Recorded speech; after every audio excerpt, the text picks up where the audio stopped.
봄봄 김유정.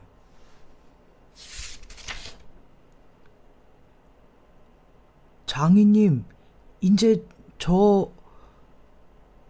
내가 이렇게 뒤통수를 긁고 나이가 찼으니 성례를 시켜줘야 하지 않겠느냐고 하면 대답이 늘 이 자식아, 성내고 뭐고 미처 자라야지 하고 만다.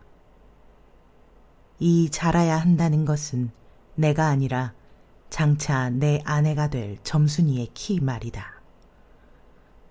내가 여기에 와서 돈 한 푼 안 받고 일하기를 3년 하고 꼬박이 7달 동안을 했다. 그런데도 미처 못 자랐다니까 이 키는 언제야 자라는 겐지 짜장 영문 모른다. 일을 좀 더 잘해야 한다든지 혹은 밥을 많이 먹는다고 노상 걱정이니까 좀 덜 먹어야 한다든지 하면 나도 얼마든지 할 말이 많다. 하지만 점순이가 아직 어리니까 더 자라야 한다는 여기에는 어째 볼 수 없이 그만 벙벙하고 만다.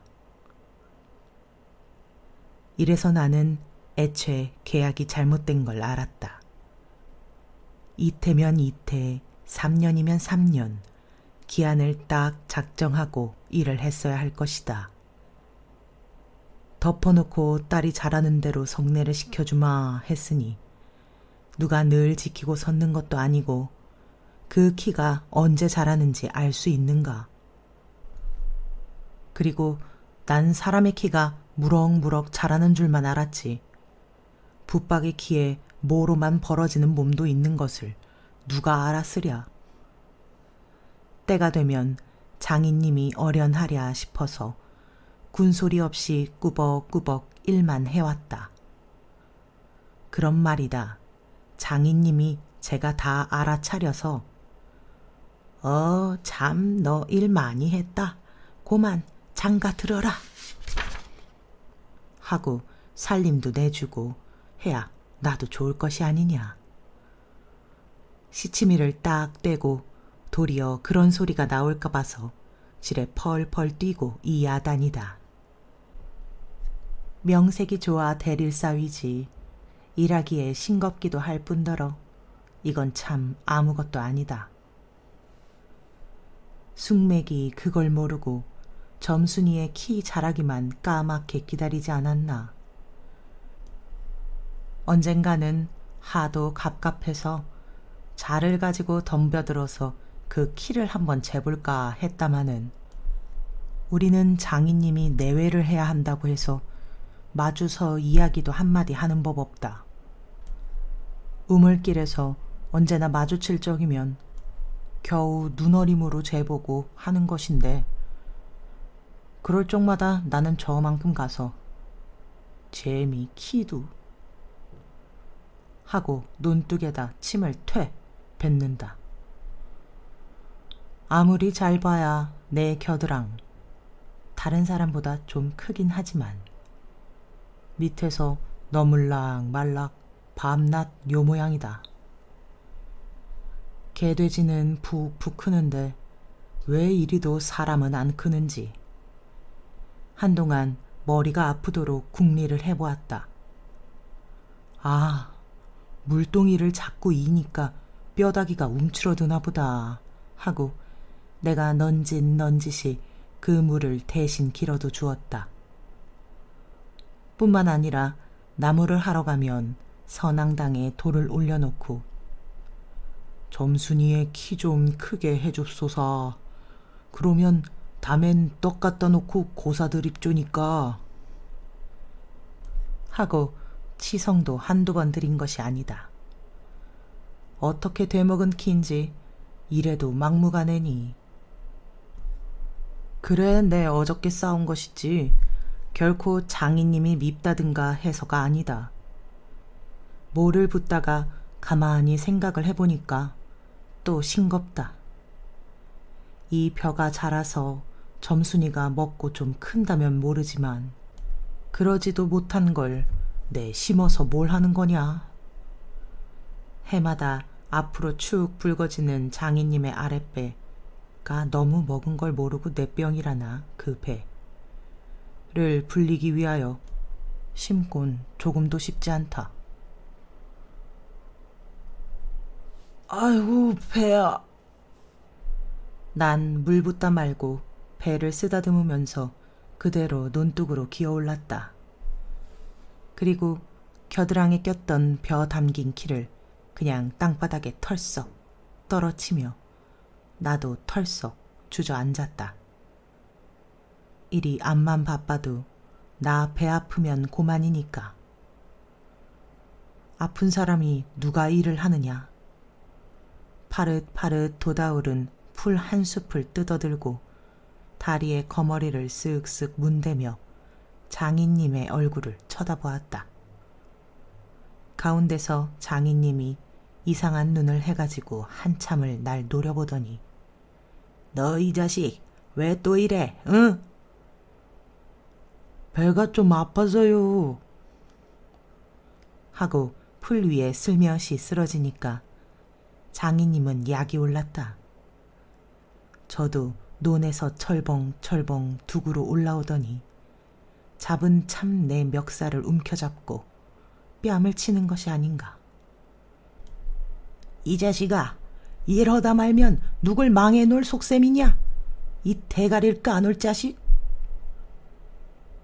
우리 장인님은 약이 오르면 이렇게 손버릇이 아주 못됐다. 또 사위에게 이 자식 저 자식 하는 이놈의 장인님은 어디 있느냐. 오죽해야 우리 동리에서 누굴 물론하고 그에게 욕을 안 먹는 사람은 명이 짧다 한다. 조그만 아이들까지도 그를 돌아세워놓고 욕필이, 본 이름이 봉필이니까 욕필이 하고 손가락질을 할 만치 두루 인심을 잃었다. 하나 인심을 정말 잃었다면 욕보다 읍의 배참봉댁 마름으로 더 잃었다. 버니 마름이란 욕 잘하고 사람 잘 치고 그리고 생김 생기길 호박개 같아야 쓰는 거지만 장인님은 외양에 똑 됐다. 장인께 닭말이나 좀 보내지 않는다든가 애벌론 때 품을 좀 안 준다든가 하면 그해 가을에는 영락없이 땅이 뚝뚝 떨어진다. 그러면 미리부터 돈도 먹고 술도 먹이고 안달재신으로 돌아치던 놈이 그 땅을 슬쩍 돌아앉는다. 이 바람에 장인님 집 외양간에는 눈깔 커다란 황소 한 놈이 절로 엉금엉금 기어들고 동리 사람들은 그 욕을 다 먹어가면서도 그래도 굽신굽신 하는 게 아닌가.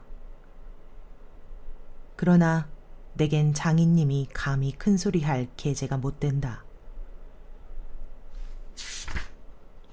뒷생각은 못하고 뺨 한 개를 딱 때려놓고는 장인님은 무색해서 덤덤히 쓴 침만 삼킨다. 난 그 속을 퍽 잘 안다. 조금 있으면 갈도 꺾어야 하고 모도 내야 하고 한창 바쁜 때인데 나 일 안 하고 우리 집으로 그냥 가면 고만이니까. 작년 이맘때도 트집을 좀 하니까 늦잠 잔다고 돌멩이를 집어 던져서 자는 놈의 발목을 삐게 해놨다. 사날씩이나 건숭 끙끙 앓았더니 종당에는 거반 울상이 되지 않았는가. 예, 그만 일어나 일 좀 해라. 그래야 올 가을에 벼 잘 되면 너 장가들지 않니? 그래 귀가 번쩍 띄어서 그날로 일어나서 남이 이틀 품들일 논을 혼자 삶아 놓으니까 장인님도 눈깔이 커다랗게 놀랐다. 그럼 정말로 가을에 와서 혼인을 시켜줘야 원 경우가 옳지 않겠나. 벼썸을 척척 들여 쌓아도 다른 소리는 없고 물동이를 이고 들어오는 점순이를 담배통으로 가리키며 이 자식아 미처 커야지. 저걸 무슨 혼인을 한다고 그러니 원. 하고 남 낯짝만 붉게 해주고 고만이다. 골김에 그저 이놈의 장인님 하고 대또래다 내꽂고 우리 고향으로 내뺄까 하다가 꾹꾹 참고 말았다. 참말이지 난 이 꼴하고는 집으로 차마 못 간다. 장가를 들러갔다가 오죽 못났어야 그대로 쫓겨왔느냐고 손가락질을 받을 테니까. 논뚝에서 벌떡 일어나 한풀 죽은 장인님 앞으로 다가서며 난 갈테야유. 그동안 사경 쳐내슈. 너 사위로 왔지 어디 머슴살러 왔니? 그러면 얼찐 성례를 해줘야 안 하쥬. 밤낮 부려만 먹고 해준다. 글쎄 내가 안 하는 거냐? 그년이 안 크니까. 하고 얼음얼음 담배만 담으면서 늘 하는 소리를 또 늘어놓는다. 이렇게 따져나가면 언제든지 늘 나만 미치고 만다. 이번엔 안 된다 하고 대뜸 구장님한테로 판단 가자고 소매자락을 내끌었다. 아, 이 자식아 왜 이래 어른을.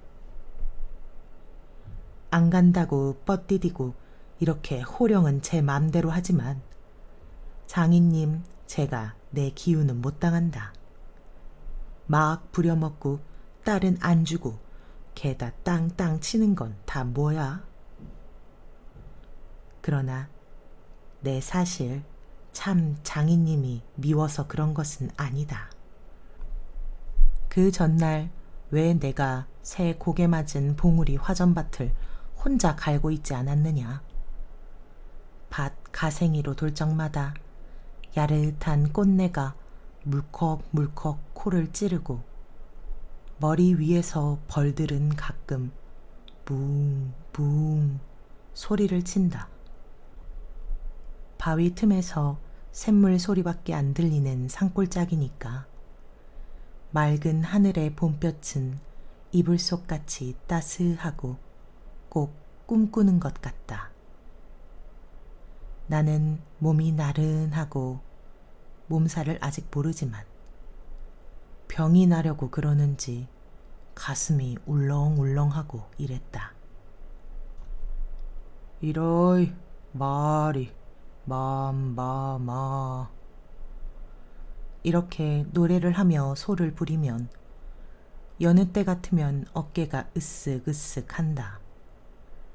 웬일인지 밭 반도 갈지 않아서 온몸에 맥이 풀리고 대고 짜증만 난다. 공연히 소만 드립다 두들기며 아냐 이 망할 자식의 소. 장인님의 소니까 대리를 꺾어줄라. 그러나 내 속은 정말 아냐 때문이 아니라 점심을 이고 온 점순이의 키를 보고 우라가 났던 것이다. 점순이는 뭐 그리 썩 예쁜 계집애는 못 된다. 그렇다고 개떡이냐 하면 그런 것도 아니고 꼭 내 아내가 돼야 할 만치 그저 툭툭하게 생긴 얼굴이다. 나보다 10년이 아래니까 올해 16인데 몸은 남보다 2살이나 덜 자랐다. 남은 잘도 훤칠이들 크건만 이건 위아래가 뭉툭한 것이 내 눈에는 얼없이 감참해 같다. 참외 중에는 감참외가 제일 맛 좋고 예쁘니까 말이다. 둥글고 커단 눈은 서글서글하니 좋고 좀 지쳐 찢어졌지만 입은 밥술이나 톡톡히 먹음직하니 좋다. 아따, 밥만 많이 먹게 되면 팔자는 고만 아니냐? 한데 한 가지 파가 있다면 가끔가다 몸이 장인님은 이걸 채신이 없이 들까분다 하지만 너무 빨리빨리 논다. 그래서 밥을 나르다가 때없이 풀밭에서 깨박을 쳐서 흙투성이 밥을 곧잘 먹인다. 안 먹으면 무안해할까 봐서 이걸 씹고 앉았노라면 으적으적 소리만 나고 돌을 먹는 겐지 밥을 먹는 겐지. 그러나 이날은 웬일인지 성한 밥 채로 밥머리에 곱게 내려놓았다. 그리고 또 내외를 해야 하니까 저만큼 떨어져 이쪽으로 등을 향하고 웅크리고 앉아서 그릇 나기를 기다린다. 내가 다 먹고 물러섰을 때 그릇을 와서 챙기는데 그런데 난 깜짝 놀라지 않았느냐. 고개를 푹 숙이고 밥함지에 그릇을 포개면서 날더러 들으라는지 혹은 제 소린지 밤낮 일만 하다 말 텐가? 하고 혼자 쫑알거린다.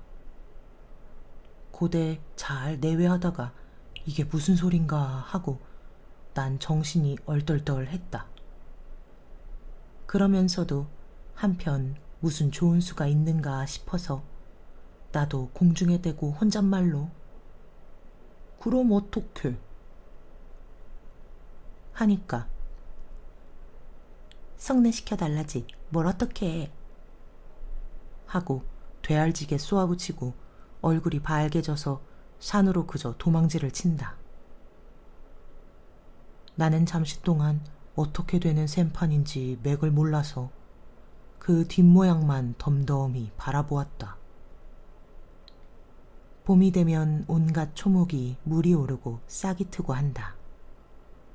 사람도 아마 그런가 보다 하고 며칠 내 부쩍 속으로 자란 듯 싶은 점순이가 여간 반가운 것이 아니다.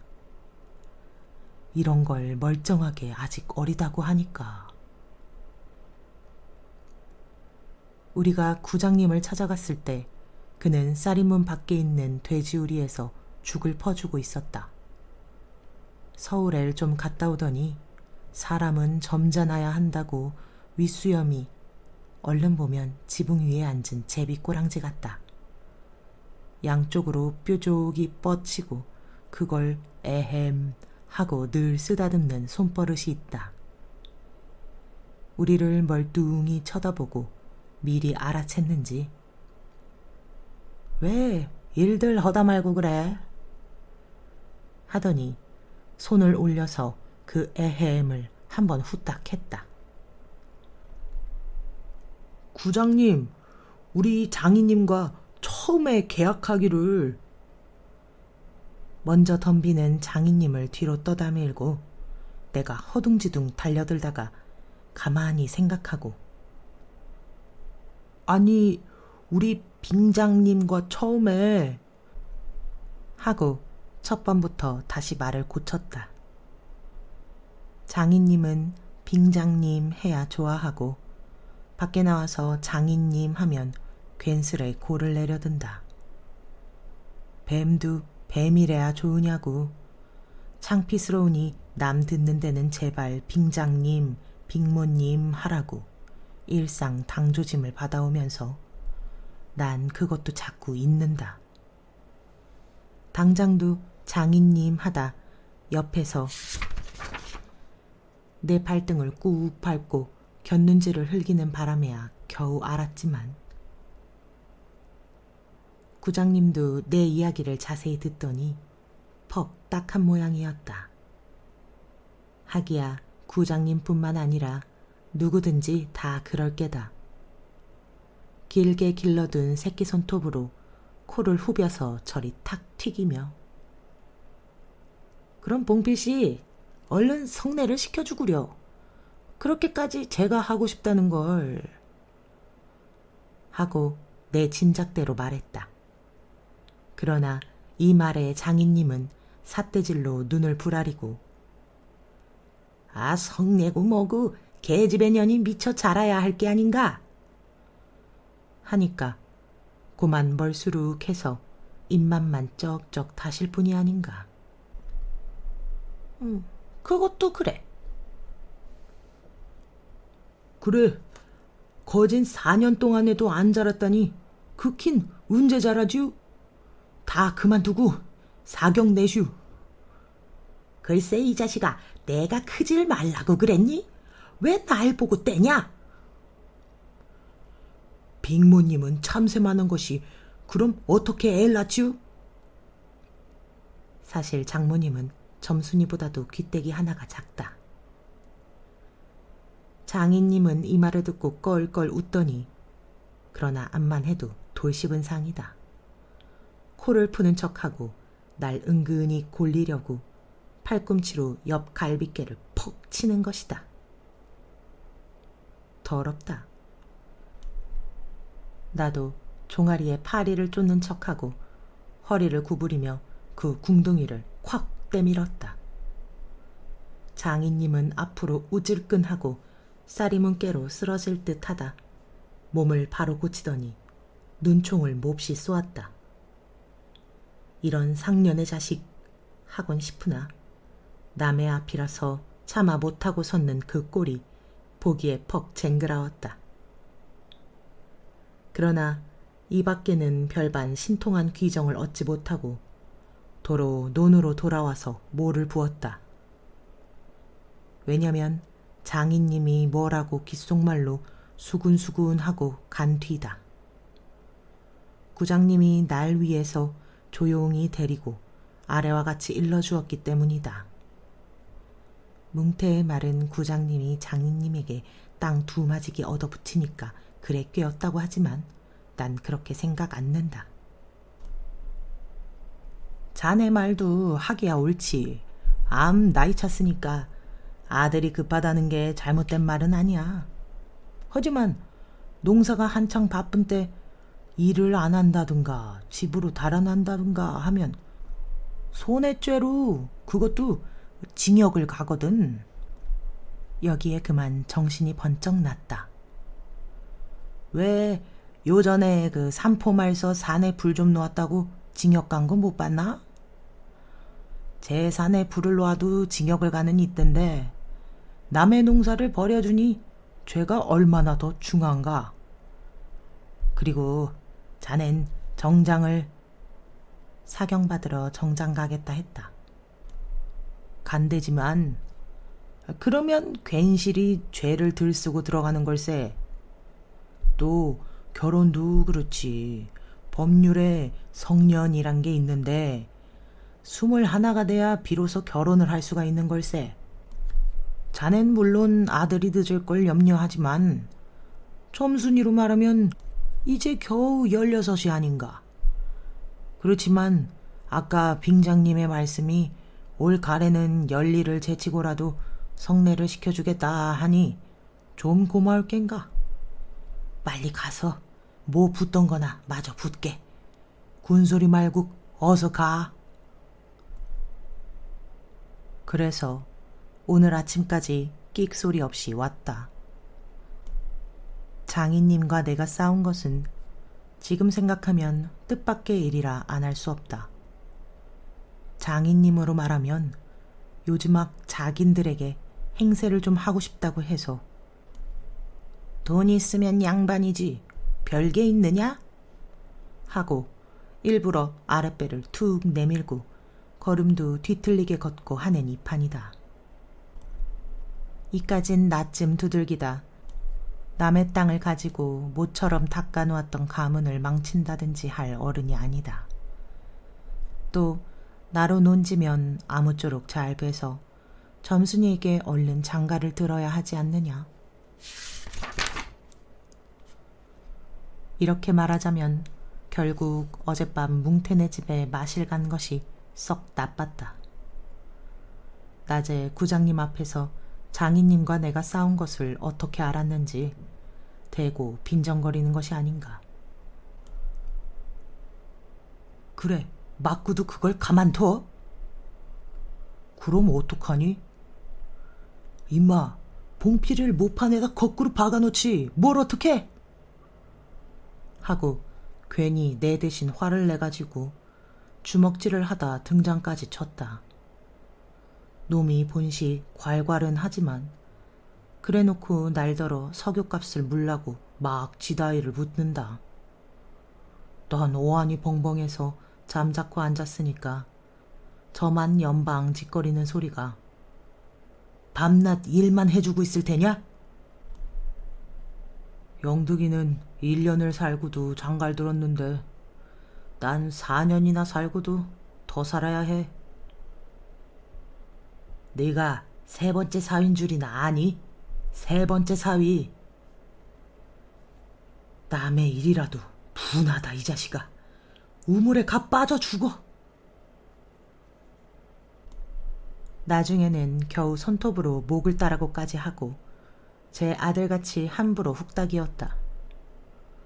별의 별소리를 다해서 그대로 옮길 수는 없으나 그 줄거리는 이렇다. 우리 장인님이 딸이 셋이 있는데 맏딸은 재작년 가을에 시집을 갔다. 정말은 시집을 간 것이 아니라 그 딸도 대릴사위를 해가지고 있다가 내보냈다. 그런데 딸이 10살 때부터 19, 즉 10년 동안의 대릴사위를 갈아들이기를 독리에선 사위부자라고 이름이 났지만은 열놈이란 참 너무 많다. 장인님이 아들은 없고 딸만 있는 고로 그 다음 딸을 대릴사위를 해올 때까지는 부려먹지 않으면 안 된다. 물론 머슴을 두면 좋지만 그건 돈이 드니까 일 잘하는 놈을 고르느라고 연방 바꿔들였다. 또 한편 놈들이 욕만 줄창 퍼붓고 심히도 부려먹으니까 벨이 상해서 달아나기도 했겠지. 점순이는 둘째 딸인데 내가 일테면 그 세 번째 대릴사위로 들어온 셈이다. 내 다음으로 네 번째 놈이 들어올 것을 내가 일도 참 잘하고 그리고 사람이 좀 어수룩하니까 장인님이 잔뜩 붙들고 놓질 않는다. 셋째 딸이 인제 6살, 적어도 10살은 돼야 대릴사위를 할 테므로 그동안은 죽도록 부려먹어야 된다. 그러니 인제는 속 좀 차리고 장가를 들여달라고 떼를 쓰고 나자빠져라. 이것이다. 나는 건성으로 엉엉 하며 귓등으로 들었다. 뭉태는 땅을 얻어붙이다가 떨어진 뒤로는 장인님만 보면 공연히 못 먹어서 으릉거린다. 그것도 장인님이 저 달라고 할 적에 제 집에서 위한다는 그 감투. 예전엔 원님이 쓰던 것이라나 옆구리에 뽕뽕 좀 먹은 걸레를 선뜻 주었더라면 그럴 리도 없었던걸. 그러나 나는 뭉태란 놈의 말을 전수히 고지 듣지 않았다. 꼭 고지 들었다면 간밤에 와서 장인님과 싸웠지. 무사히 있었을 리가 없지 않은가. 그러면 딸에게까지 인심을 잃은 장인님이 혼자 나빴다. 실토이지. 나는 점순이가 아침상을 가지고 나올 때까지는 오늘은 또 얼마나 밥을 담았나 하고 이것만 생각했다. 상에는 된장찌개하고 간장 한 종지, 조밥 한 그릇, 그리고 밥보다 더 수부룩하게 담은 산나물이 한 대접, 이렇다. 나물은 점순이가 틈틈이 해오니까 2대접이고 4대접이고 멋대로 먹어도 좋으나 밥은 장인님이 한 사발 외엔 더 주지 말라고 해서 안 된다. 그런데 점순이가 그 상을 내 앞에 내놓으며 제 말로 짓거리는 소리가 구장님한테 갖다 그냥 온담 그래? 하고 엊그제 산에서와 같이 되우 쫑알거린다. 따는 내가 더 단단히 덤비지 않고 만 것이 좀 어리석었다. 속으로 그랬다. 나도 저쪽 벽을 향하여 외면하면서 내 말로 안 된다는 걸 그럼 어떡한담? 하니까 수염을 잡아채지 그냥 둬 이 바보야. 하고 또 얼굴이 빨개지면서 성을 내며 안으로 셀쭉하니 튀들어가지 않느냐. 이때 아무도 본 사람이 없었게 망정이지. 보았다면 내 얼굴이 어미 잃은 황새 새끼처럼 가엾다 했을 것이다. 사실 이때만큼 슬펐던 일이 또 있었는지 모른다. 다른 사람은 암만 못생겼다 해도 괜찮지만 내 아내 될 점순이가 병신으로 본다면 참 신세는 따분하다. 밥을 먹은 뒤 지게를 지고 일터로 가려 하다 도로 벗어 던지고 바깥마당 공석 위에 들어 누워서 나는 차라리 죽느니만 같지 못하다 생각했다. 내가 일 안 하면 장인님 저는 나이가 먹어 못하고 결국 농사 못 짓고 만다. 뒷짐으로 트림을 꿀꺽하고 대문 밖으로 나오다 날 보고서 이 자식아, 너 왜 또 이러니? 관격이 났어요. 아이고 배야. 기껏 밥 처먹고 나서 무슨 관격이야. 남의 농사 버려주면 이 자식아 징역 간다 봐라. 가도 좋아요. 아이고 배야. 참말 난 일 안 해서 징역 가도 좋다 생각했다. 일 후 아들을 낳아도 그 앞에서 바보 바보 이렇게 별명을 들을 테니까 오늘은 열쪽이 난데도 결정을 내고 싶었다. 장인님이 일어나라고 해도 내가 안 일어나니까 눈에 독이 올라서 저편으로 힝하게 가더니 지게 막대기를 들고 왔다. 그리고 그걸로 내 허리를 마치 들떠 넘기듯이 쿡 찍어서 넘기고 했다. 밥을 잔뜩 먹고 딱딱한 배가 그럴 적마다 퉁겨지면서 벨창이 꼿꼿한 것이 여간 캥기지 않았다. 그래도 안 일어나니까 이번엔 배를 지게 막대기로 위에서 쿡쿡 찌르고 발길로 옆구리를 차고 했다. 장인님은 원체 심청이 굳어서 그렇지만 나도 저만 못하지 않게 배를 채웠다. 아픈 것을 눈을 꽉 감고 넌 해라 난 재밌단 듯이 있었으나 볼깃짝을 후려 갈길 적에는 나도 모르는 결에 벌떡 일어나서 그 수염을 잡아챘다마는 내 골이 난 것이 아니라 정말은 아까부터 부엌 뒤 울타리 구멍으로 점순이가 우리들의 꼴을 몰래 엿보고 있었기 때문이다. 가뜩이나 말 한마디 톡톡히 못한다고 바보라는데 몇 가지 잠자코 맞는 걸 보면 짜장 바보로 알 게 아닌가. 또 점순이도 미워하는 이까진 놈의 장인님, 나하곤 아무것도 안 되니까 막 때려도 좋지만 사정 보아서 수염만 채고 제 원대로 했으니까 이때 점순이는 퍽 기뻤겠지. 저기까지 잘 들리도록 이걸 까셀라 보다 하고 소리를 쳤다. 장인님은 더 약이 바짝 올라서 잡은 참지게 막대기로 내 어깨를 그냥 내리 갈겼다. 정신이다 아찔하다. 다시 고개를 들었을 때 그땐 나도 온몸에 약이 올랐다. 이 녀석의 장인님을 하고 눈에서 불이 퍽 나서 그 아래에 밭 있는 넝알로 그대로 떠밀어 굴려버렸다. 조금 있다가 장인님이 씩씩 하고 한번 해보려고 기어오르는 걸 얼른 또 떠밀어 굴려버렸다. 기어오르면 굴리고 굴리면 기어오르고 이러길 한 너댓 번을 하다 그럴 적마다 부려만 먹고 왜 성내 안 하지유? 나는 이렇게 호령했다. 하지만 장인님이 선뜻 오냐 내일이라도 성내시켜 주마 했으면 나도 성가신 걸 그만두었을지 모른다. 나야 이러면 때린 건 아니니까 나중에 장인 쳤다는 누명도 안 들을 터이고 얼마든지 해도 좋다.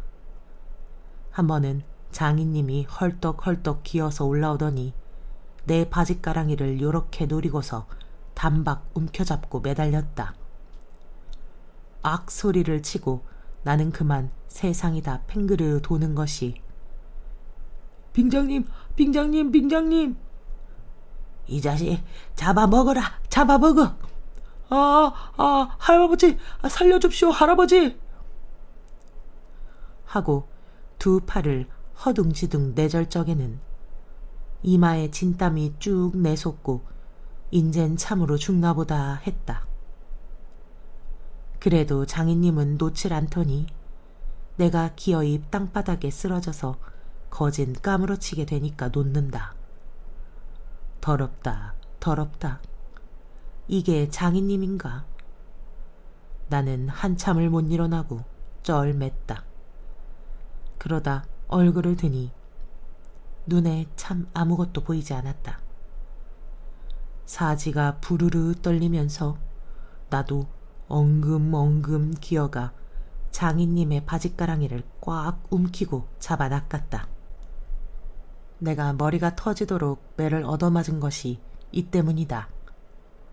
그러나 여기가 또한 우리 장인님이 유달리 착한 곳이다. 여느 사람이면 사경을 주어서라도 당장 내쫓았지. 터진 머리를 볼솜으로 손수 지져주고 호주머니에 희연 한 봉을 넣어주시고 그리고 올 가렌 꼭 성례를 시켜주마. 암말 말고 가서 뒷골에 콩밭이나 얼른 갈아라. 하고 등을 두덕여줄 사람이 누구냐. 나는 장인님이 너무나 고마워서 어느덧 눈물까지 났다. 점순이를 남기고 이젠 내쫓기려니 하다 뜻밖의 말을 듣고 빙장님, 인제 다시는 안 그러겠어요. 이렇게 맹세를 하며 부랴사랴 지게를 지고 일터로 갔다. 그러나 이때는 그걸 모르고 장인님을 원수로만 여겨서 잔뜩 잡아당겼다. 이놈아, 놔라, 놔! 장인님은 헛손질을 하며 솔개미에 챈 닭의 소리를 연해 질렀다. 놓긴 왜?